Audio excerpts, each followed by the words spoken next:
Yeah, firstly, I guess to Sammy and our team, it was a really good performance, one we're proud of. I was really impressed with the way the boys approached the test match. In many ways, it was a typical All Black Australian test match, very physical, very abrasive, and again, it had swings of momentum, which test matches do.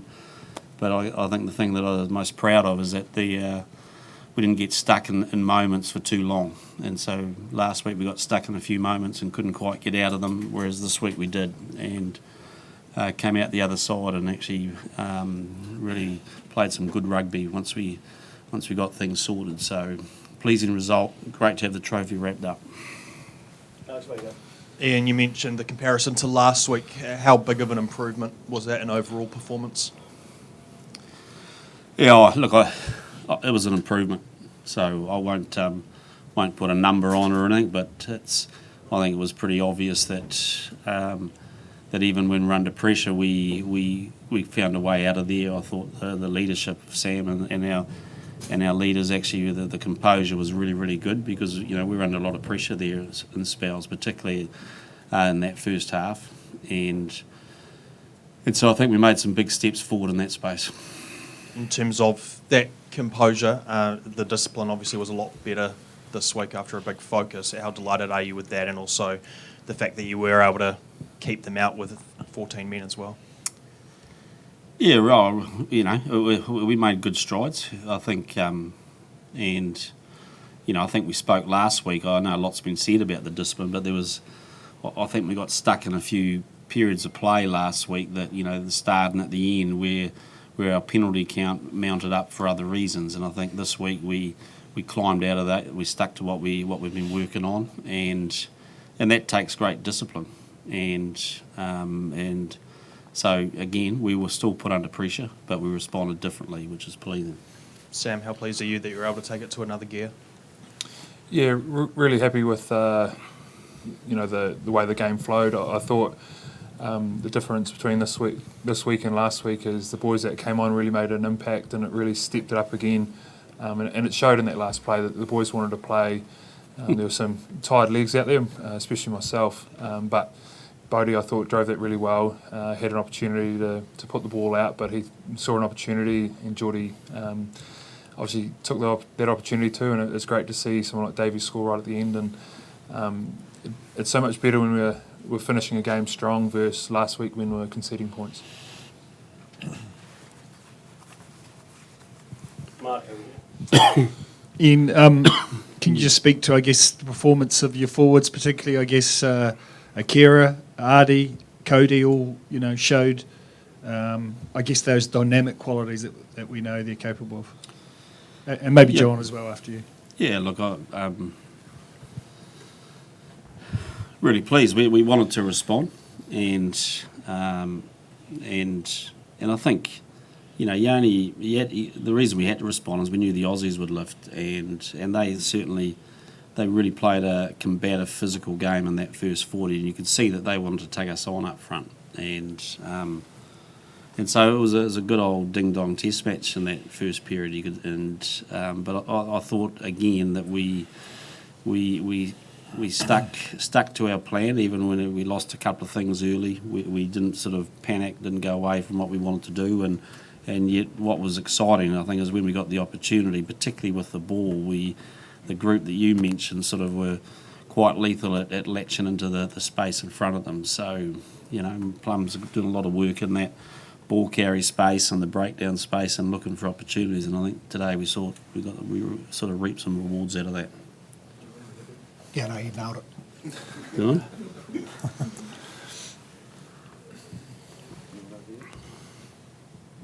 Sam, whose call was it to go for that long penalty shot, and how confident were you it was going to go over? It was actually some of the boys. The boys are clever, they're smart in their own right, and that's the best thing about this team, this environment. You don't need to make all the calls yourself. I think it was Richie come up to me and said, "Look, Damo can have a shot here. We can take a minute and a half off the clock, get Artie back." And Big Jim just got out there, and he's done it for the Chiefs this year from a long way out. So it was great that they had the confidence to call it rather than me call it and then being not as confident. So really good that they step up and gave me that opportunity to call it. And normally if the kicker's going, give me the ball, I want to have a go, you let him have a go. If he's body language looking down, doesn't want a bar of it, you normally go somewhere else. So really, really happy with the boys and the way they reacted there. It was kind of Richie to nominate Damien to take the kick. Yeah, I think Damien just had a little bit more legs in it. Obviously David Havili's another guy that can kick a long way. Geordie on the bench too. So it's great having that option there with a bit of a breeze behind them that you can punish teams if they're giving away penalties around the middle of the field.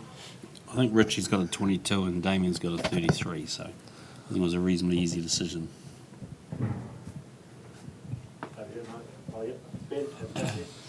I'm told it's the All Blacks' highest score against Australia in 118 years, aka ever. And is this the finest win of your tenure as coach?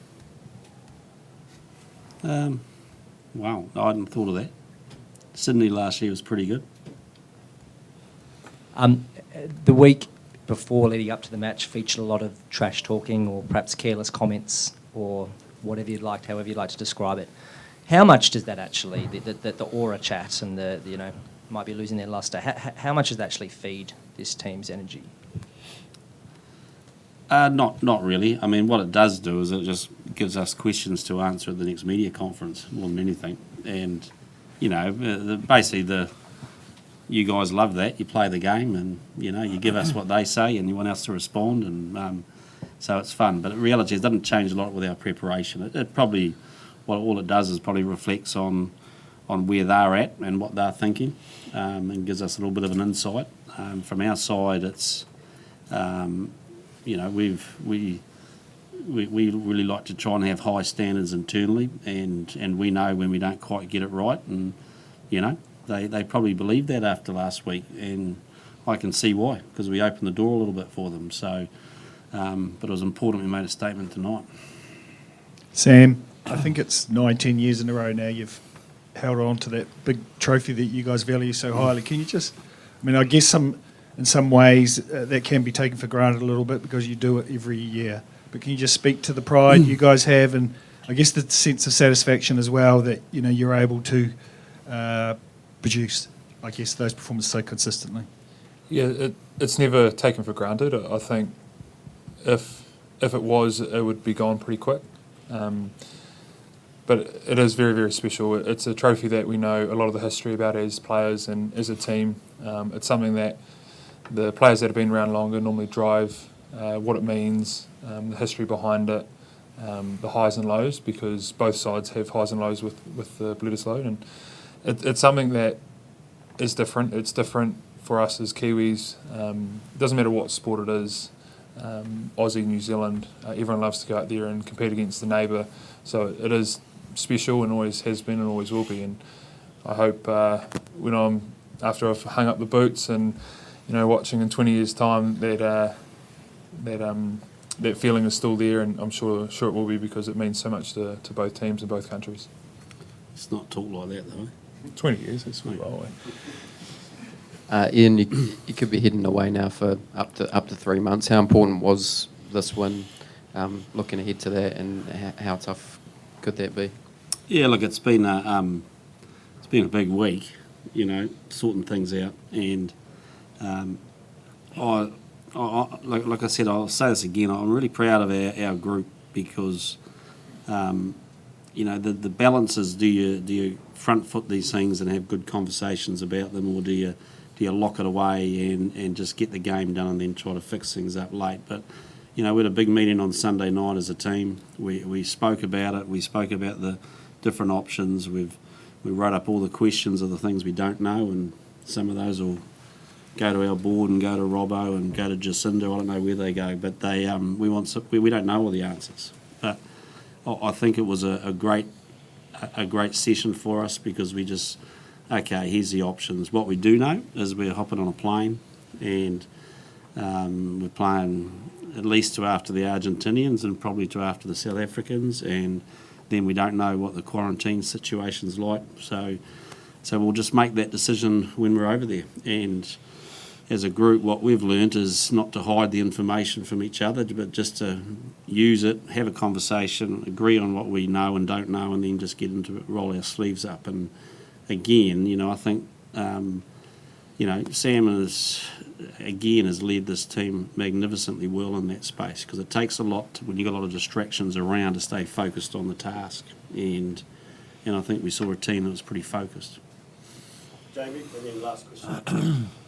Congratulations on the win, record score. Have to bring up the fact though that's been brought up all week about the crowd. There's about half as many in there were last week. Firstly, Samuel, what did it feel like out there for you, playing in front of that many people? For myself, being a tight forward, I don't really know what's going on in the crowd, so I kind of go back to that North-South game we played last year, and that was probably the time I noticed it the most, because there was no one in the crowd. But the people that were here tonight, they were awesome, they were loud, they were respectful, and they got in behind us when we were going well, but also when we needed that lift. So it's great to have people here. Sure, it'd be great to have a packed out every week. So that's something that if we get another one in New Zealand, hopefully we can do.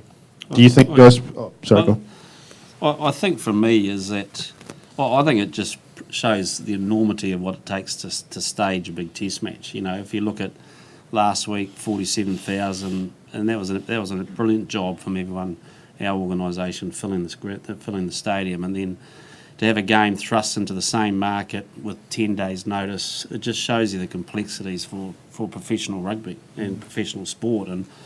And I looked around the stadium today and thought, well, let's focus on who's there, and they were passionate. I looked at the Lions Springbok series, which is an iconic series, played in front of empty grandstands.